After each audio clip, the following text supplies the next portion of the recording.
প্রিয় দর্শক, আজকে আমি যে আমলগুলো নিয়ে আপনাদের সাথে কথা বলবো, সেই আমলগুলো অনেক গুরুত্বপূর্ণ। প্রত্যেকটা মুসলমান নর নারীর উপর এগুলো খুবই গুরুত্বপূর্ণ। আল্লাহ রাসূল সাল্লাল্লাহু আলাইহি সাল্লাম ফজর এবং মাগরিবের নামাজের পর, অর্থাৎ সকাল সন্ধ্যায় এই আমলগুলো প্রতিদিনই করতেন। তাহলে বুঝুন এই আমলগুলো কতটি গুরুত্বপূর্ণ আমাদের আমাদের জীবনের জন্য। তো প্রিয় দর্শক, আসেন আমরা সরাসরি আমলের দিকে চলে যাই। আল্লাহ রাসূল সাল্লাল্লাহু আলাইহি সাল্লাম যে আমলগুলো করতেন, এই আমলগুলো আজকে বলবো ফজর এবং মাগরিবের নামাজের শেষে। আল্লাহ রাসূল সাল্লাল্লাহু আলাইহি সাল্লাম ফজর এবং মাগরিবের শেষে 7 বার পাঠ করতেন, আল্লাহুম্মা আজিরনি মিনান নার। এই আল্লাহুম্মা আজিরনি মিনান নার যদি কোনো বান্দা 7 বার পাঠ করে মাগরিবের নামাজ এবং ফজর নামাজের শেষে, তো আল্লাহ তাকে আমলের বিনিময়ে ওই ব্যক্তিটা যদি ওই দিনে মারা যায়, তাহলে আল্লাহ পাক রব্বুল আলামিন তাকে জান্নাত দান করবে। সুবহানাল্লাহ। তাকে জাহান্নাম থেকে মুক্তি দিয়ে তাকে জান্নাত দান করবে। তারপর কি আমল করতেন? তারপর আল্লাহ রাসূল সাল্লাল্লাহু আলাইহি সাল্লাম 3 বার এই আমল করতেন, রাদিতু বিল্লাহি রাব্বান ওয়া বিল ইসলামি দীনান ওয়া বিমুহাম্মাদিন নাবিয়্যান ওয়া রাসূলা সাল্লাল্লাহু আলাইহি সাল্লাম। যদি কোনো বান্দা যদি এই আমলগুলো 3 বার পাঠ করে, এই দোয়াগুলো 3 বার পাঠ করে, তো আল্লাহ রাসূল সাল্লাল্লাহু আলাইহি সাল্লাম তার জন্য স্বয়ং সুপারিশ করবে। সুবহানাল্লাহি ওয়া বিহামদিহি। তো প্রিয় দর্শক, আসুন তারপরে আল্লাহ রাসূল কোন আমলগুলো করতেন। তারপর আল্লাহ রাসূল সাল্লাল্লাহু আলাইহি সাল্লাম 3 বার পড়তেন, বিসমিল্লাহিল্লাযী লা ইয়াদুররু মা'a ইসমিহি শাইউন ফিল আরদ ওয়া লা ফিস সামাই ওয়া হুয়াস সামিউল আলীম। এই দোয়াটি যদি কেউ 3 বার পাঠ করে, আল্লাহ পাক রব্বুল আলামিন ওই পাঠকারী ব্যক্তির সমস্ত বিপদ আপদ বালা মুসিবত থেকে আল্লাহ পাক তাকে হেফাজত করবে। সুবহানাল্লাহ। তারপর আল্লাহ রাসূল সাল্লাল্লাহু আলাইহি সাল্লাম 7 বার এই আমলটা করতেন। এটা অনেক গুরুত্বপূর্ণ আমল। আমলটা হচ্ছে হাসবিয়াল্লাহু লা ইলাহা ইল্লাহু আলাইহি তাওয়াক্কালতু ওয়া হুয়া রাব্বুল আরশিল আযীম। আল্লাহ রাসূল সাল্লাল্লাহু আলাইহি সাল্লাম এই দোয়াটি 7 বার পাঠ করতেন। এটা হচ্ছে সূরা তাওবার শেষ আয়াত। তো প্রিয় দর্শক, এই আমলটা যদি কেউ 7 বার পাঠ করে মাগরিবের নামাজের পরে এবং ফজরের নামাজের পরে সকাল সন্ধ্যায়, তাহলে আল্লাহ পাক রব্বুল আলামিন ওই পাঠকারীর সমস্ত পেরেশানি, দুশ্চিন্তা, দুনিয়া এবং আখিরাতের সমস্ত দুশ্চিন্তা পেরেশানি থেকে আল্লাহ পাক তাকে হেফাজত করবে। সুবহানাল্লাহ। তারপর আমলটা কি অনেক গুরুত্বপূর্ণ আমল।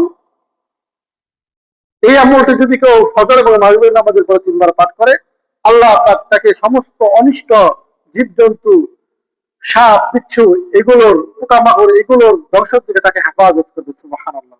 আমলটি হলো আউযু বিকালিমাতিল্লাহি তাম্মাতি মিন শাররি মা খালাক। এই দোয়াটি 3 বার পাঠ করতে হবে। তারপরে আসুন, আল্লাহ রাসূল সাল্লাল্লাহু আলাইহি সাল্লাম হাদিসের ভিতরে ফরমান, যদি কেউ একবার এই সাইয়্যিদুল ইস্তিগফার পাঠ করতে পারে, যদি ফজরের সময় ওই ব্যক্তিটা সাইয়্যিদুল ইস্তিগফার পাঠ করে, তাহলে ওই ব্যক্তিটা সেদিন মারা গেলে আল্লাহ তাকে জান্নাত দান করবে। সুবহানাল্লাহ। এবং মাগরিবের নামাজের পরে যদি কেউ সাইয়্যিদুল ইস্তিগফার পাঠ করে, আল্লাহ পাক রব্বুল আলামিন তাকে জান্নাত দান করবেন। সাইয়্যিদুল ইস্তিগফারটি হলো, আল্লাহুম্মা আনতা রাব্বি লা ইলাহা ইল্লা আনতা খালাকতানি ওয়া আনা আবদুক ওয়া আনা আলা আহদিক ওয়া ওয়াদিক মাস্তাতা'তু আউযু বিকা মিন শাররি মা সানা'ত আবু লাকা বিনি'মাতিকা আলাইহি ওয়া আবু বিযামবি ফাগফির লি ফাইন্নাহু লা ইয়াগফিরু যুনুবা ইল্লা আনতা। এই সাইয়্যিদুল ইস্তিগফার পড়া অনেক এক দামি এক বিষয়, অনেক দামি এই সাইয়্যিদুল ইস্তিগফার। তারপর আল্লাহ রাসূল সাল্লাল্লাহু আলাইহি সাল্লাম বলেছেন যে সূরা হাশরের শেষ 3 আয়াত যে প্রতিদিন কন্টিনিউ করতে থাকবে ফজর এবং মাগরিবের নামাজের শেষে, আল্লাহ পাক রব্বুল আলামিন তাকে এরকম তার জন্য 70,000 ফেরেশতা নিযুক্ত করে দিবেন। 70,000 ফেরেশতা তার জন্য রাত দিন, অর্থাৎ ফজরের পরে পড়লে সমস্ত দিন এবং সন্ধ্যার পরে সমস্ত রাত 70,000 ফেরেশতা তার জন্য নিযুক্ত করে দিবেন। এই 70,000 ফেরেশতা তার জন্য মাগফিরাতের দোয়া করতে থাকবে। সুবহানাল্লাহি ওয়া বিহামদিহি। শুধু তাই নয়, আরেকটি গুরুত্বপূর্ণ কথা হলো, এই সূরা হাশরের শেষ 3 আয়াত যদি কোনো ব্যক্তি যদি ফজর এবং মাগরিবের নামাজের পর আদায় করে, তাহলে আল্লাহ পাক ওই দিন যদি সে মারা যায়, তাহলে আল্লাহ পাক তাকে শহীদি দরজা দান করবেন, অর্থাৎ শহীদি মর্তবা আল্লাহ পাক তাকে দান করবেন। সুবহানাল্লাহি ওয়া বিহামদিহি। তো দর্শক দেখেন, এই আমলগুলো কত অল্প সময়ে করা যায়, এর ফজিলত, এর ফায়দা কত বড় দেখেন। তারপর আল্লাহ রাসূল সাল্লাল্লাহু আলাইহি সাল্লাম এইরকম তিনবার এই আমলগুলো করতেন। আমলগুলো হচ্ছে সুবহানাল্লাহি ওয়া বিহামদি আদাদা খালকিহি ওয়া রিদা নাফসি ওয়া জিনাতা আরশি ওয়া মিদাদা কালিমাতি।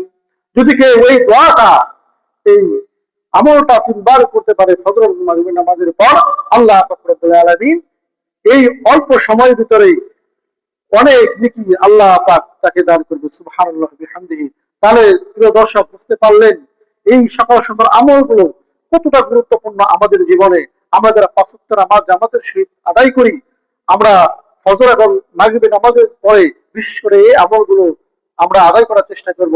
আল্লাহ পাক সকলে আমাদের আমল করার তৌফিক দান করেন, আমিন।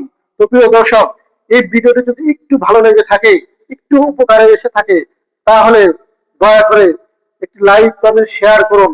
দেখা হবে অন্য কোনো ভিডিওতে। আসসালামু আলাইকুম ওয়া রাহমাতুল্লাহি ওয়া বারাকাতুহু।